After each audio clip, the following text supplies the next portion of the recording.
Super hey. Thank you. మనం create చేసిన ప్రతి ఆర్ట్కి ఒక వాల్యూ ఉంటుంది, కానీ మన వాళ్ళకి నచ్చితే అది ఇంకా స్పెషల్ అవుతుంది.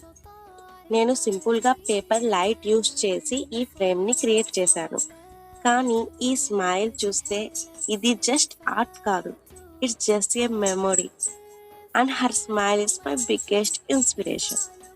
అస్సలాము అలైకుం, welcome to 24 series of 24 poets. ఈరోజు పోయిట్ వచ్చేసి ఇబ్రహీం గారి గురించి. పోయిట్ ఇబ్రహీం గారు చిన్నప్పటి నుంచి నిజం కోసమే వెతికినారు. ఆయన ప్రజలు విగ్రహాలను పూజించేవారు, కానీ ఇబ్రహీం గారు చెప్పారు ఒక అల్లాని మాత్రమే పూజించాలి అని. ఆయన అసత్య దేవుళ్ళని రిజెక్ట్ చేసి ఒకే నిజమైన దేవుణ్ణి నమ్మినారు. దానివల్ల ఆయనకి చాలా పరీక్షలు వచ్చాయి. ఆయనని మంటల్లో వేశారు, కానీ అల్లా ఆ మంటలను కూల్ అండ్ సేఫ్గా మార్చారు. తర్వాత అల్లా ఆజ్ఞంతో తన కొడుకుని సాక్రిఫైస్ చేయడానికి కూడా రెడీ అయ్యారు.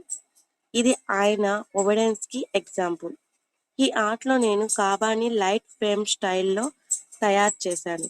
పేపర్ కట్ డిజైన్తో నేను ఈ ఆర్ట్ చేశాను. ఈ కాబాని పోయెట్ ఇబ్రహీం మరియు ఆయన సన్ పోయెట్ ఇస్మాయిల్ నిర్మించారు.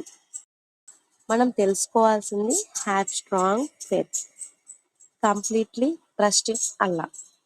ఇది నా 24 పోయెట్స్ 24 క్రియేటివిటీ ఆర్ట్ సిరీస్లో డే 6. ఇంకొకటి పోయెట్స్తో ఇంకొకటి వీడియోతో మళ్ళీ కలుద్దాం ఇన్షాల్లా. Thank you for watching. Like, share, subscribe చేసుకోవడం మర్చిపోకండి. Thank you.